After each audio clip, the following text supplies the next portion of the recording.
Dagdag kita bang kailangan? Tara, gawa tayong special polvoron, graham and cookies and cream flavor. Ihanda lang ang sumusunod: all-purpose flour, sugar, powdered milk, butter, crushed graham, and Oreo biscuit. At polvoron molder, spatula, cellophane at syempre itong ating pan. Ang first step po ay kailangan lang po nating lutuin ang ating harina.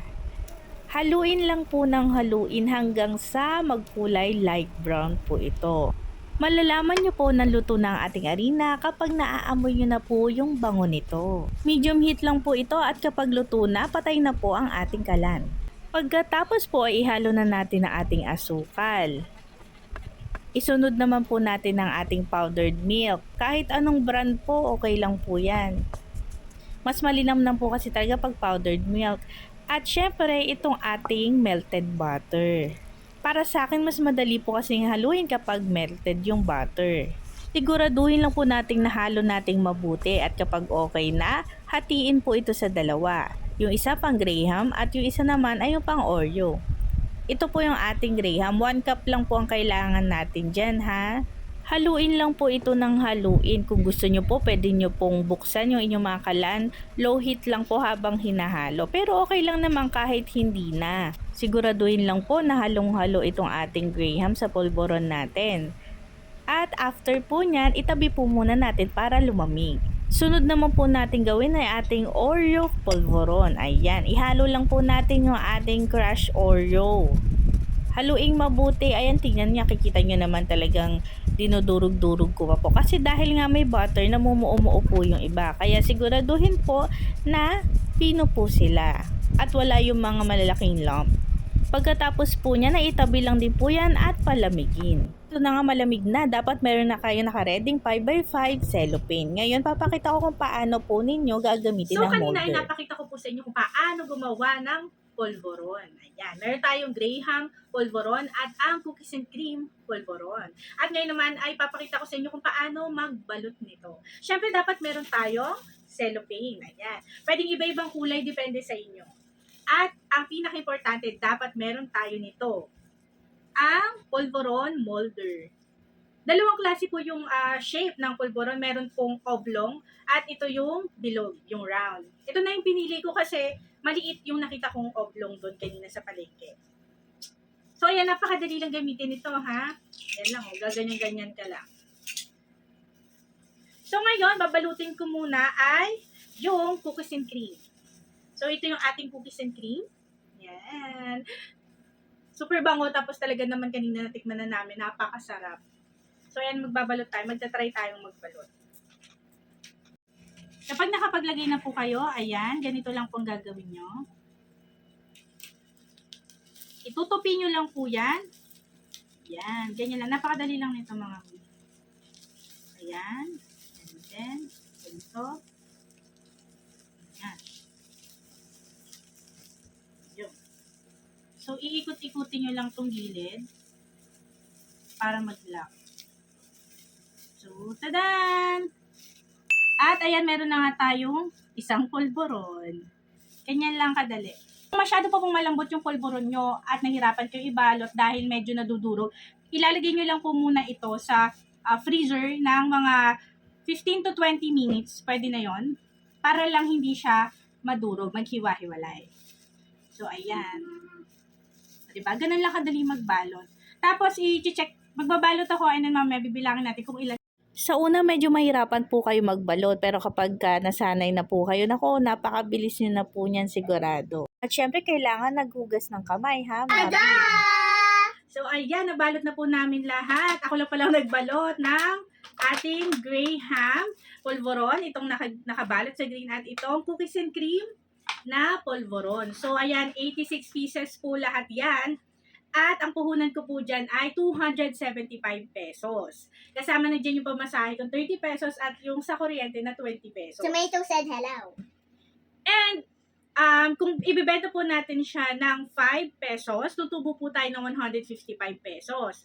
Pero dahil nga special po yung ating ingredients, yung gawa natin, pwede po natin ibenta ito ng 6 pesos each. Kapag 6 pesos each naman po yung benta natin dahil special, tutubo po tayo ng 241 pesos.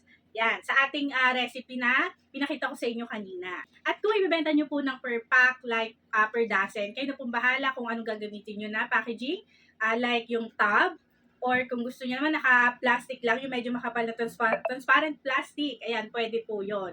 So, ayan, abangan nyo po yung aming next recipe, kaya mag-subscribe na po kayo. Thank you po, bye-bye! Okay, kakain tayo. Time to eat. So ngayon, titikman na namin. Yes, tikiman time na tayo. Itong orange po yung aming Oreo polvoron. So, titikman niya. Anak, pag ganun anak, kasi baka matapon. Dahan-dahan. Titikman niya. Kanina pa yan. Ayan, dinurog mo na. Kanina niya po gustong tikman yan. At ang pagkain niyan ay dito sa dulo ang open lang, anak. Tapos igaganon mo. So, shoot. Konti-konti.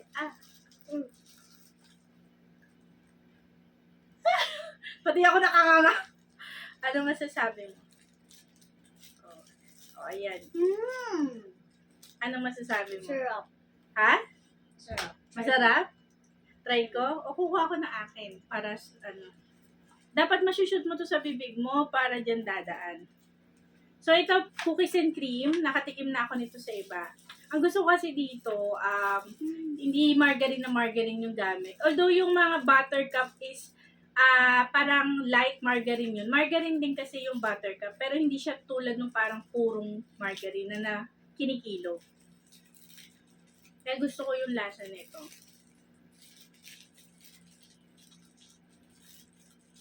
Ayan siya. Kita niyo ba? Nagiba na yung mga namin dito. Gumiba na.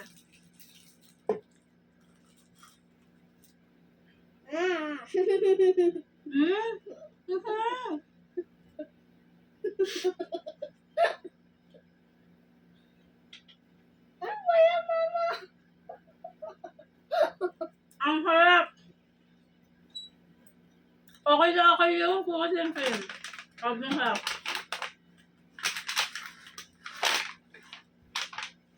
Panalo yung cookies and cream.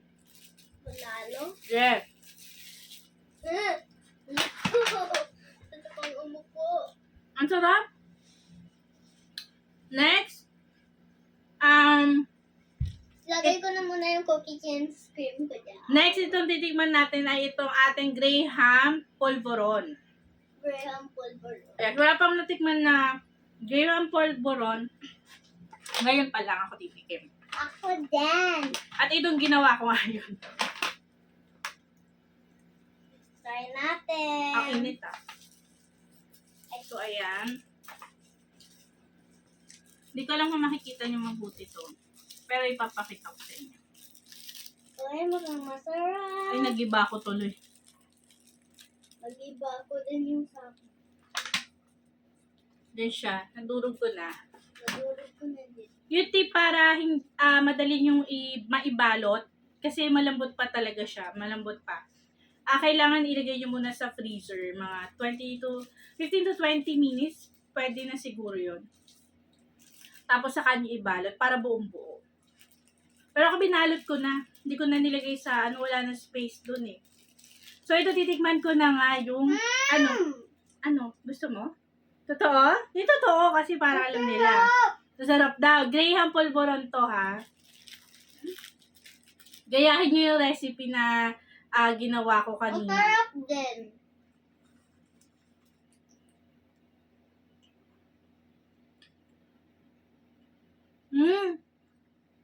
Mahap din.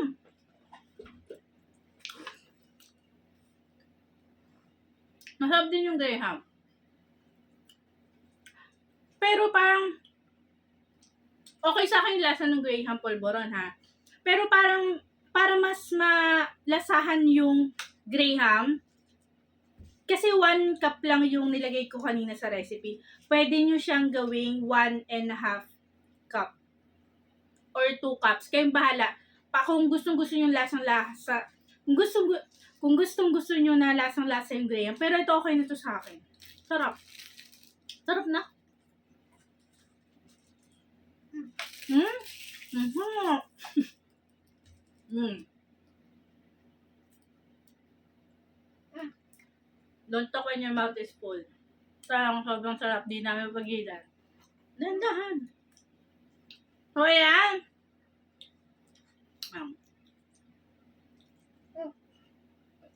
Ay na, baga na tayo. Ano masasabi mo sa ating pulboron, sa niluto ni Maming pulboron? Masarap Yung yung totoo. dalawa. Masarap yung dalawa. Anong mas favorite mo? Mas gusto mo? Alin? Cookies and cream or graham? Cookies and cream. Ako, gusto ko yung cookies and cream, kaya lang medyo sawa na ako sa cookies and cream. Kaya medyo bago-bago sa akin to. So, ayun lang. So, ayan, abangan nyo po yung aming next gagawin na kung ano man. Wala pa ako naisip. Pero mag-subscribe na po kayo para updated kayo. So, yun lang. Babu!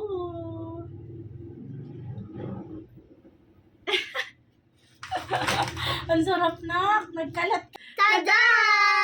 So, ayan, nabalot na po namin lahat. Ako lang palang nagbalot ng ating graham polvoron. Itong nakabalot sa green at itong cookies and cream na polvoron. So, ayan, 86 pieces po lahat yan.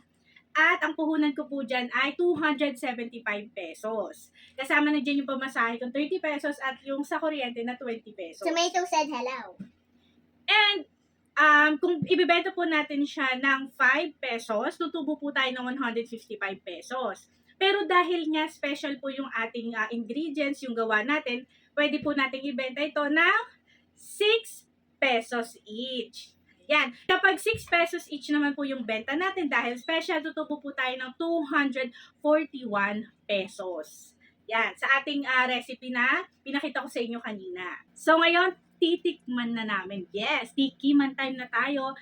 Itong orange po yung aming Oreo polvoron. So, titikman niya. Anak, pag ganun anak kasi baka matapon. Dahan-dahan. Titikman niya. Kanina pa yan. Gustong, ayan, dinurog mo na. Kanina niya po gustong tikman yan. At ang pagkain niyan ay dito sa dulo ang open lang, anak. Tapos igaganon mo. So, shoot. Kunti-kunti. Pati ako nakakanga. Ano masasabi mo? Oh, ayan. Ano masasabi mo? Sarap. Ha? Sarap. Masarap? Try ko? O kuha ko na akin para ano. Dapat masushoot mo to sa bibig mo para dyan dadaan. So, ito, cookies and cream. Ayan siya. Kita niyo ba? Nagiba na yung mga ano namin dito, gumiba na.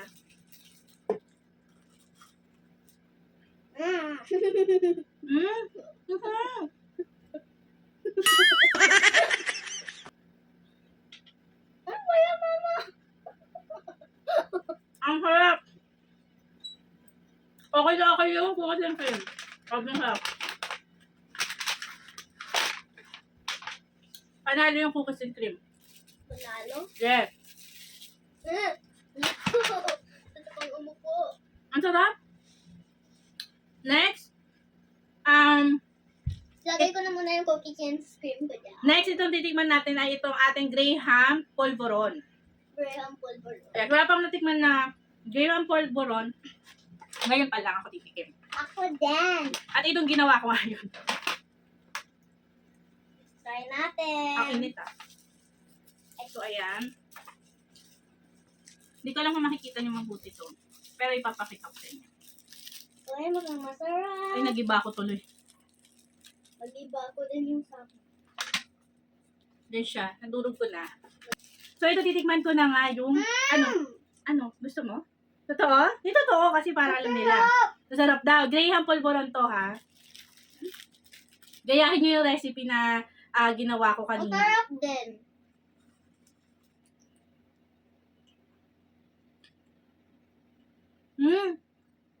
Masarap din. Masarap din yung graham.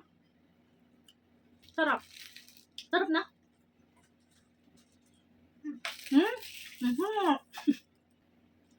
Ano ka naman sasabi mo sa ating pulboron, sa niluto ni Maming pulboron? Masarap Yung yung totoo. dalawa. Masarap yung dalawa. Anong mas favorite mo? Mas gusto mo? Alin? Cookies and cream or Graham? Cookies and cream. Cookies and cream. Ako, gusto ko yung cookies and cream, kaya lang medyo nagsasawa na ako sa cookies and cream. Kaya medyo bago-bago sa akin to. So, ayan, abangan niyo po yung aming next gagawin na kung ano man. Wala pa ako naisip. Pero mag-subscribe na po kayo para updated kayo. So, yun lang. Babu!